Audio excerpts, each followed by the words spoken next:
a quarter of the Democratic caucus in the House when the supermajority of their voters care about this issue.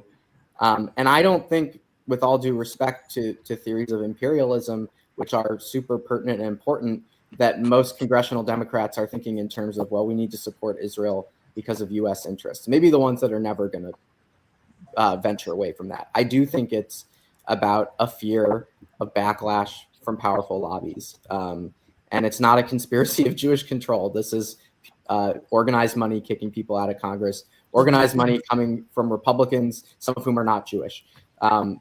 And they kicked out members of the squad, and no one wants to be the next Cori Bush or Jamal Bowman. And I think that explains a lot of what's going on too.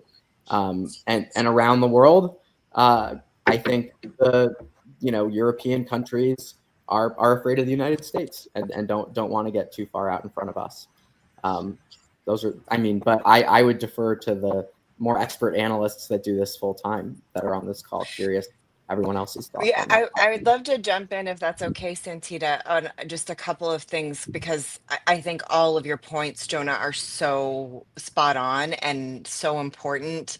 And we've always existed in this, sadly, in this place where, in recent history anywhere, where members of Congress have not represented their constituents. I mean, and I always bring up the idea of very simple thing, universal background checks, which in the last decade have been anywhere between 85% and 97% approval across the board for universal background checks. It's not a funny joke. You can't get 97% Americans to agree on the weather.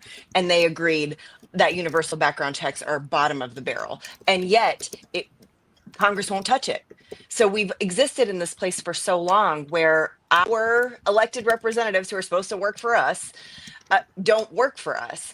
And it's the lobbies. It's exactly like you said, Jonah. It is the APACs, it is the DMFIs, and all of their subsidiaries. There's so many little subsidiaries that come out of it. And I know I'm never Captain Optimism here, but I am just going to say a few things that we are at 52 members of Congress now who have signed on to the Block the Bombs Act, which is that enough? Of course it's not. But we couldn't get 30 on Betty McCollum's bill just asking for tax dollars not to be used to imprison and torture children, Palestinian children. We couldn't get to 30 on that. So as disgusting and awful and gut-wrenching and horrific as it is, we are seeing a shift, and we are seeing the fear sort of turn on its head, where we're actually seeing members of Congress who have taken so much money from AIPAC who are coming out public. Do I trust them? Of course not. I don't trust them as far as I can throw them, but they are coming out publicly saying, I'm not taking money from AIPAC, because the fear is shifting. So where it was, just like Jonah said, it was a fear of being called anti-Semitic, being attacked, having a bunch of money spent against them, being primaried, or not even being primaried, but just having the money spent against them, which has historically worked. We are seeing that shift. Now, my warning to all of us is that does not stay by accident either. We have to keep the pressure on, and we have to keep pushing, because let me tell you, the moment we look away, they're going to be right back at it, right back at the same old BS that they've been at for so long. So we cannot look away. And then I will also say, I'm so sorry. I'm you're attending my TED Talk today, but the reality that we're existing in right now. But the reality, we're seeing it in Chicago. We're seeing it now. The threat is in Portland. We saw it in LA. It is not just about Palestinian people. Let's be very, very clear here. The idea, we talk about it all the time. Santita and I, my God, how many times have we talked about collective liberation and how we are all interconnected in this struggle? They started with Palestinians on purpose. He started with Palestinians on purpose. Biden too, frankly. The idea that nobody cares about Palestinian people because we've dehumanized Palestinian people for so long that no one's going to care. And then we're going to escalate into other Black and brown communities, because once we topple that domino, it's a little easier. I have one of my dear friends and clients is Kat Abelazali, who's running for Congress in Illinois, and she's been at the forefront of these protests in Chicago.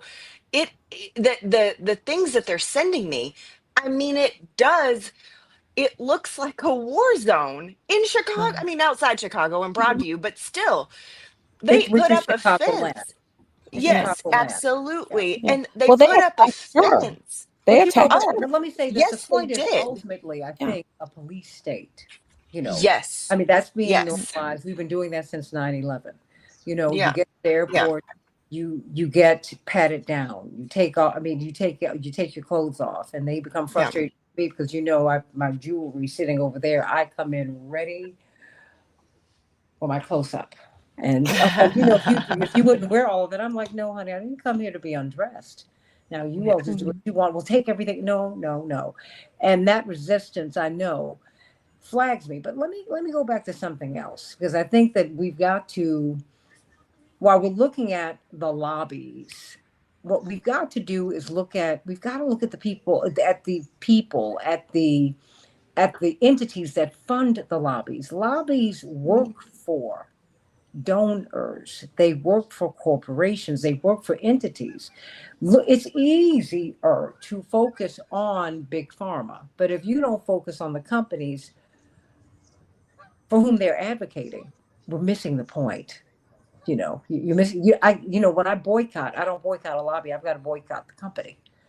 And I think we've got to look at who has a financial interest in letting this continue, because that is clear, and that is not, that goes be, I mean, look, let's look at that, because I had Dr. James Zogby on Reverend Jackson's radio show a little earlier today, just in fact just before we came on here, and he expressed frustration with Arab leadership. At the end he said, wait a minute, now they've got to get on the stick. We've got France and the UK, at least rhetorically, who they have said, look, this is what you must do. You must acknowledge that we're acknowledging a Palestinian state. To many of them, and I've said this, I understand, Dr. Ammar, I've known these people all my life too. Now I understand the risk that you take when you speak truth to power. I've grown up with security all of my life.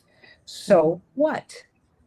At some point, it's like, wait a minute, you cannot continue to not push back against what is happening here. This is awful. Well, especially when it's beginning to push, my understanding around the GCC countries and the positions that they take is reflective, because there's also the point of, if they come out and they say certain things, they buck the trends against US policy or things like that, they leave themselves vulnerable to this highly aggressive state that is supported and does want to take their territories and is now encroaching on them. If you look at Netanyahu's map of his problematic zones, it steps right up to the UAE and Saudi Arabia. And that has been the goal ever since they That's came Greater into Israel. power, has been, They're sitting on his land, that in his thinking. in his view. And so the problem is, and this is not just a problem, I think, for the GCC countries. Egypt has had to walk this balance a great deal. Jordan and Lebanon have had to walk this balance a great deal, because you can push back, but you can only do it so far without risking the safety of your own people. And those are the people that you have sworn to protect and represent at the end of the day. Despite that, though, there have been a number of actions sort of behind the scenes, things that some people will decry as half measures, but they're not insignificant. There have been calls for ceasefire. There have been aid attempts. There have been attempts to broker and help negotiate. And so, there's the upfront activist sort of response that I think a lot of us viscerally enjoy.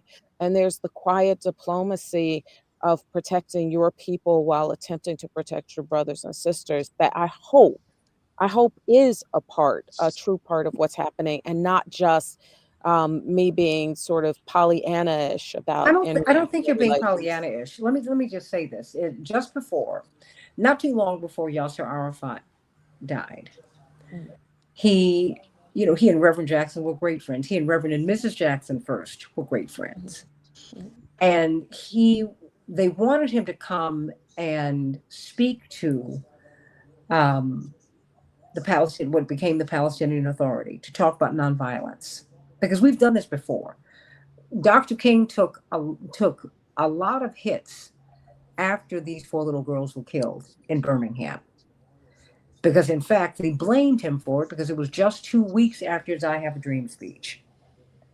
Um, we've taken massive hits, and it's sad, but that is what happens in the freedom struggle. I mean, and I understand the quiet diplomacy, and I understand that, but I also know that what has been happening is not working. right. What's pushing are these people who are being killed, and people are willing to put their bodies on the line and all that they have on the line, and they're losing their careers, they're losing their lives, losing everything. Yes. They are becoming stateless, and that is making a difference all over the world. And while I appreciate what the GCC countries are doing, and I get that because a lot of them are they're personal friends. But I also know Mhm, everyone models himself on what we did in the United States, because right. bucking slavery took a couple hundred years, and a whole lot of people died. So I mean, and I'm telling you what Dr. Zogby said. I mean, because he's 10 toes down on this too. Mhm. It's Yes, like he I is. get it, and I'm just saying that has to be an element too. They do have to be pushed because they are also going to lose the support of their people. Can I also just say the thing that history has showed us over and over and over and over again, and it's playing out right in front of our faces once again? Your silence will not protect you. Mm-mm. Exactly. And these Exactly. countries, and I think you're being generous as Mhm. far as I mean, I understand what you're saying, and I don't disagree. I think there's a lot of self-preservation in there too for these Yes. leaders of these Arab nations, because the people in those countries, the people, as in our own country, the people are with the Palestinian struggle. The people Absolutely. are still in the streets. They're still in the streets. Right. I've been there recently where Mhm, these states that have normalized relations with Israel are still in the streets protesting, demanding their governments do better and be better, mhm. and they're still not doing it. And yes, you're 1,000,000% right, there is a risk here because there's also funding from the United States. I mean, that's what we see in Egypt, it's what we see in Jordan, it's what we see in a lot of these Arab nations. I mean, the UAE, mean, I can't with them either, but the there there is a reality of of what they could lose, but the people are with us and with with humanity, frankly. And I do think that there is definitely a fear, but they can stay as quiet as they want. That's not going to protect them. It's not. But let's We take know the that. example of Libya, for instance. So if you take the example of Libya, Gaddafi, Pan-Africanism, and the push for global liberation Mhm. from the 60s and the 70s, you've got a good example of what the fear is among many leaders. And I can't truly speak for them, but what I'm saying is that I agree with your lesson from history. I think there's another lesson to also look at, which is when you see leaders who began to stand up, when you see Arab leaders, when you see African leaders, and especially when you see them join together and say, we have to push for liberation of oppressed people. Um, then what begins to happen is the dismantlement not only of your leadership and your country's stability, but in the end, you know, uh, taking you out, making But sure but that your but life but is done. but Alia, that's what that happens. I mean, sadly, I mean, there's I understand that speculation. happens. It's to Rania's point, though, as she discusses No, self-preservation, no, I that an understand. element of that is going to be at the end of the day, I Who understand. wants that Let me to say happen that to themselves in their country? when Dr. King walked into that pulpit April 4th, 1967, and went Absolutely. against the Vietnam War, Hmm. they didn't mind desegregation. Well, he dealt with that. But it's when he came up against the military industrial complex, when he finished that speech, and they killed him a year to the date to the minute, Hmm. his chief of staff, Reverend Dr. Wyatt T. Walker, walked up to him as he was walking out of the pulpit because he had been tortured. Dr. King used to have massive migraines. And in the last couple of years of his life, he was a chain smoker. Most people don't know that. He would jump because he knew that his life was on the line.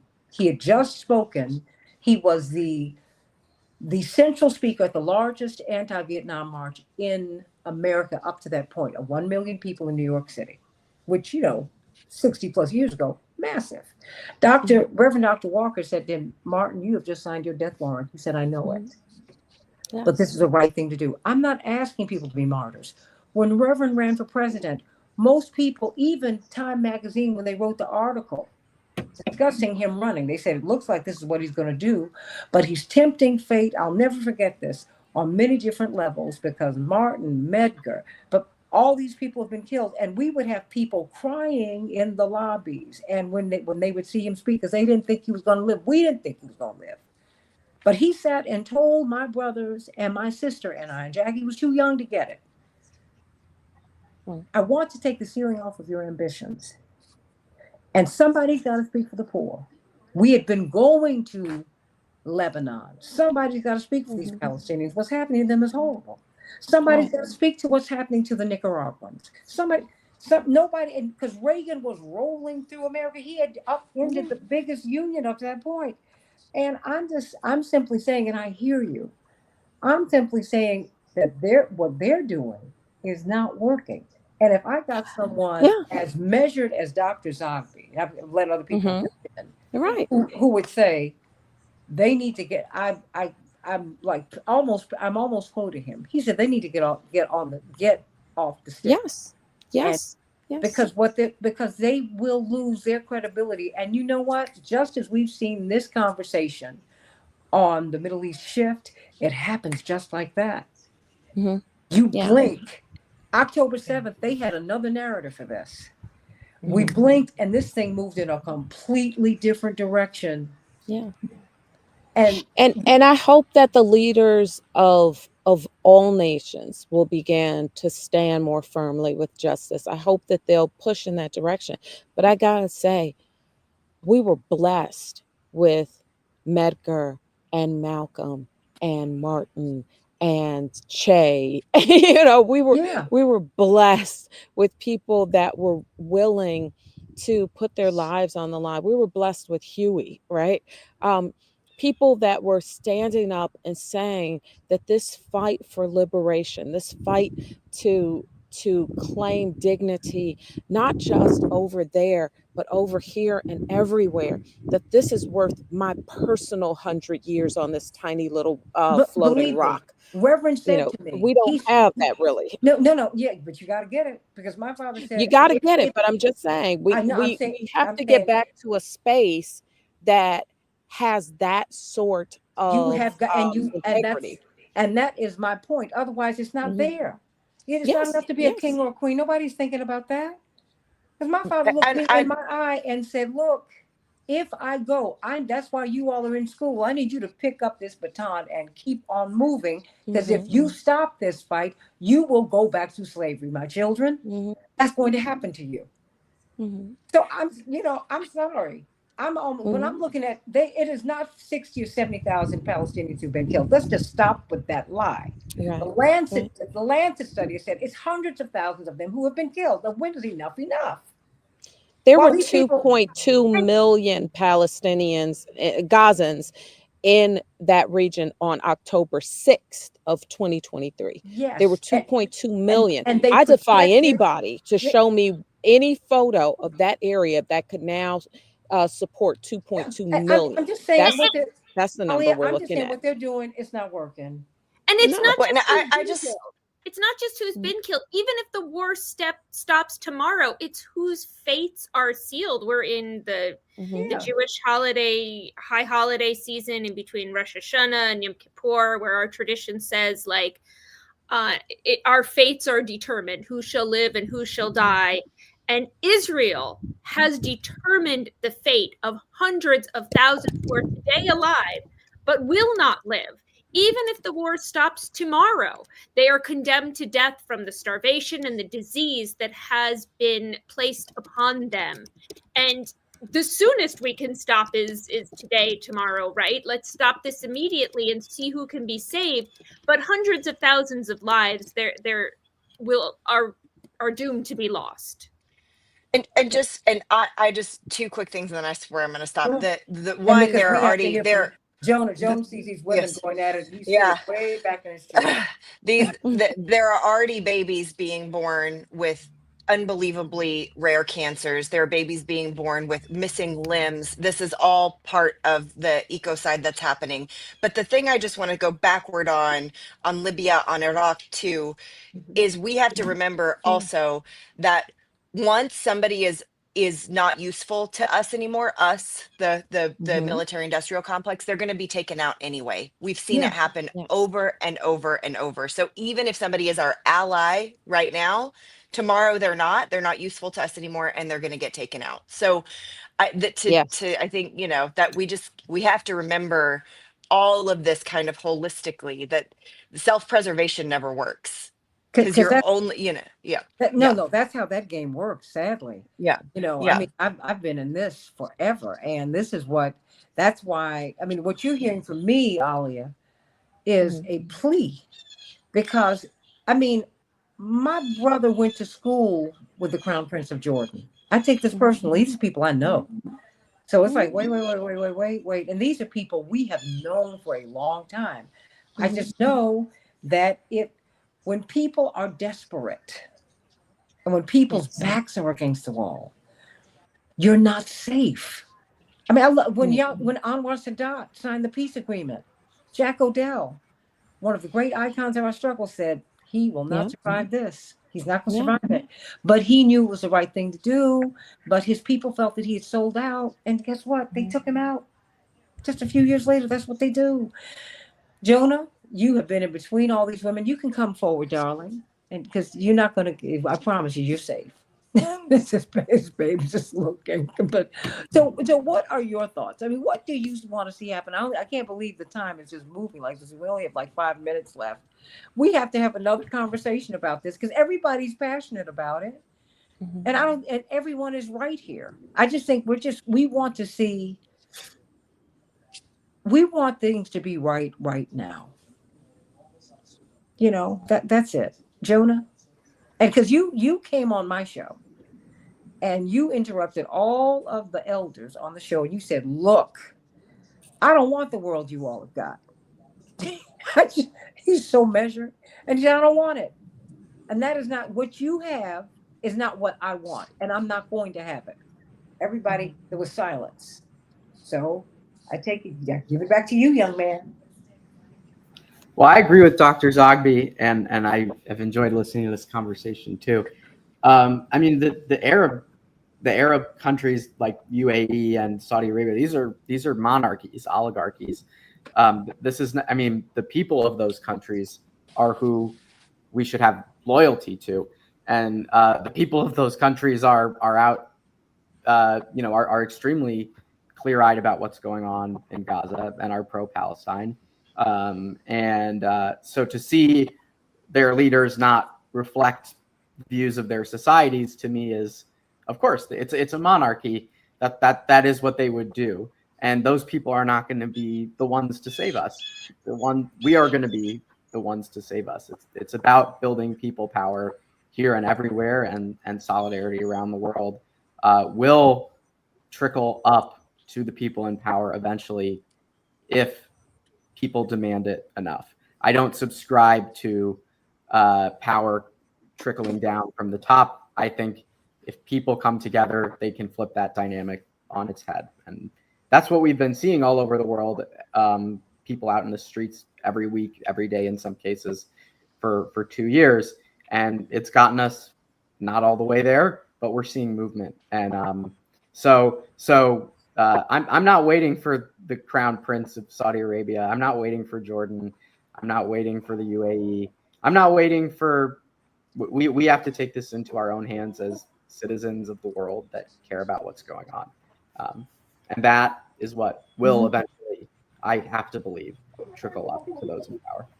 It will save them. Literally, I have a minute for each of you. A minute. So when you hear my voice, I got to run because it's just I've got a tight timeline today. But I promise you, we will gather once again to have this discussion. But Dr. Ammar, 1 minute. I think the world has tired of the narrative that there's any justification for what's been happening to Palestinians. I hope that this opening of awareness then begins to extend backwards, because it didn't happen in a vacuum. It happened, in a context of ongoing oppression, ongoing violence that has become, for some people, cyclical, and for other people, an identifiable pattern. And so I want people to stop and ask themselves, what would you do? What would you do if your family could be ripped out of their home in the middle of the night, and people who just got off of a plane from another country and don't have any stories that link them to your land could claim your land, your neighborhood, your traditions? What would you do if they marched into your churches, into your synagogues with boots and beat you as you simply tried to pray? What would you do if they sprayed you with skunk gas, if they locked you into refugee camps? What would you do? What would you do? Would you fight back for yourself? Because to say that a people who are fighting for themselves should place a clock on that so that they simply surrender at some point, or should begin to think that their lives are not worthy simply because other people in the world have begun to dehumanize them, is an unrealistic and unjust expectation. So the best way to think of what needs to be done in some ways is to begin with a really simple question. Okay. What would you do? Ariel Gold? Things are changing, and they're changing quickly. They're changing in Jewish American community. I know I see it in my own family. There's a seismic shift that's taking place. And they're changing in American public opinion, but it's not going to be fast enough to save the lives of those who are already condemned to death. And we need to do all that we can to stop this and start turning this tide so we can get to the point of repair, right? Because right now we're just trying to keep it from getting worse. And then there's going to be long periods of repair. And that cannot come too soon. So I'll go back to, as I was saying, it's the Jewish high holidays right now, where, as we say, like it is written in the book of life, who will live, who will die, who will prosper, who will fall short. And we talk about this being God-driven, but really it's human-driven. It's us who make these choices, right? It's us who determine who lives and who dies in Gaza by what weapons get sent from the United States there. And it's us who determines the outcome of our country as we head full speed into authoritarianism. So let's get busy. Well, Jonah, would you like to say anything before I give Rania the final word?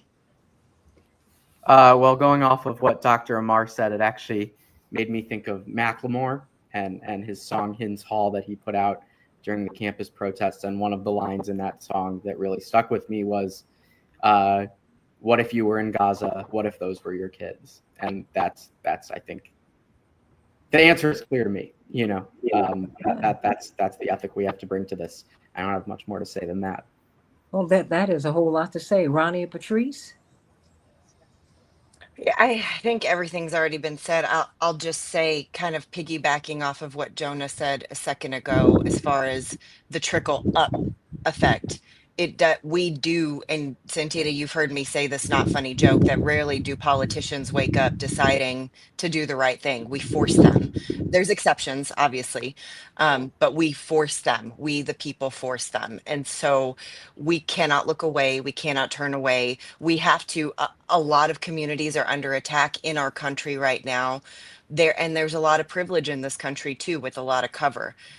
It's time. If there was ever a time to lock arms and be together and really lean into what collective liberation means, really what it means, not the buzzy cuteness of the words. What does it mean? It is now. It is now. It is not a week from now. It is not 10 months from now. It is now. So it's time, guys. It's just time for all of us, y'all. So thank you, Santita, always for giving us this platform to have these important conversations. Well, it's the people's platform. It's our platform, and it is our collective issue. It is. I mean, as a descendant of American slaves, American people who were enslaved, it was a horrific. The transatlantic slave trade was horrific. We lost tens of millions of people. Then we got here and lost. If you look at the lynching museum down in Alabama, when they opened it in 2018, they had 5,000 representations of lynching. They were able to come up. That is literally a lynching a month since we've been here. None of this is unique, but it all needs to stop. This is wrong. And there's nothing else to say about it. This is wrong. And either you're going to stand on this. My grandmother, may she rest in peace, she put it this way. She said, there's one way, the right way. That's it. It's that simple. I listen to our elders. I listen to the old folks. They tell us the truth. So I love you. And I'm going to talk about Trump's executive orders in the next hour, coming up right now. That's right. He is going after progressives, after the left. And it's not just Trump who is doing it. We don't need to call his name because it's not fair. This is a system, and it's a bipartisan betrayal, everybody, because there are corporations that want to shut us up and shut us down, and we need to be clear on that. Be clear on that. The Santita Jackson Show here on AM 950 Radio, the voice of progressive Minnesota. Rania, Batrice, Jonah, Karch, Dr. Alia, Ammar, and Ariel Gold, much love to you, and much love to you in this high holy season, Ariel and Jonah. May God bless you all in this wonderful season. It is a wonderful season, and we can all learn from each other, and we celebrate with you. God bless you. Love you.